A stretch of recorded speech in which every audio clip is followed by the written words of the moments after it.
Shaft is the man. Here's my drive time review. Samuel L. Jackson is back as Shaft, and this time he's got a son. And let me tell you, this movie is a riot. I dragged myself to this movie. I figured, it's gonna suck. But actually it was really, really, really funny. I don't remember laughing that hard in a long time. And throughout the movie, which is rare. Usually in the movie you'll laugh like the first 2 acts, and then it gets lame by the 3rd act. But in this one, the just one-liners kept coming. I mean, it was freaking hilarious, especially when you put Shaft and Junior together, and Junior's a millennial, so of course he's schooling them on the things that you're not supposed to do in his modern day age, and so it's a great contrast, and there's a lot of great conflict, especially father and son. Shaft was not there for his kid when he was growing up, and that's partly because his mom took him away, because Shaft's line of business, of course, is very dangerous, so she did not want any part of that life for her son. And so her son grows up to be quite the opposite. He's a techie guy. He works for the FBI. He's a data analyst, very smart guy, but a bit nerdy. And that's part of the fun of the movie, is that Shaft pokes fun at his son, but vice versa as well. The millennial is also poking fun at his dad's old ways.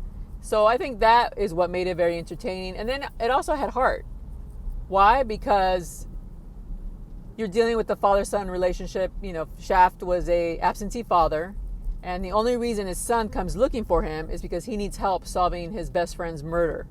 Well, he thinks it's a murder. The police claimed it was an overdose, and so he needs to go into the rough areas. And this kid is not exactly rough-looking, so he needs the detective, Shaft.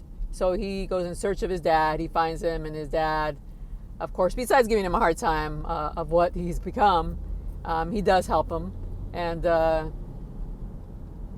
fun ensues. Sometimes it got a little un-PC, but you're in there for the laugh. The point of it, sometimes of the joke, was to point at that he's a bit out of touch with the times, and that's what Junior is there for, to remind him, like, hey, you can't do that anymore. It's not cool. It's not politically correct. And Shaft at times says, who gives up, what? But in the end, I think he grows having his kid in his life. And another endearing part of the movie is Samuel L. Jackson. He has his moments where you're like thinking, God, this guy is like so old school. But at the same time, he wants to protect his son. So that's very admirable of him, and it gives him a little more sympathetic side, because he wasn't there for his son because he chose that life. And they address that, the absentee father, and what the repercussions of it, and him having to win his son over. I'm going to say which he does, but that's no spoiler. But it takes a while to get to that point. And by the end, he understands the life his father has led, because now he's in it and there's excitement for him. So he can't blame the guy. So there's some forgiveness happening there, which is pretty good. Like I said, this movie has heart because it's showing his sensitive side, not just his rough and tumble, beat up guys. So it was a good balance of violence and showing this endearing side to him. I cannot believe how much bad language was used in this movie, but it was part of the fun. And they contrasted, so it wasn't as bad as it sounds. It was very raunchy, but there was nothing explicit.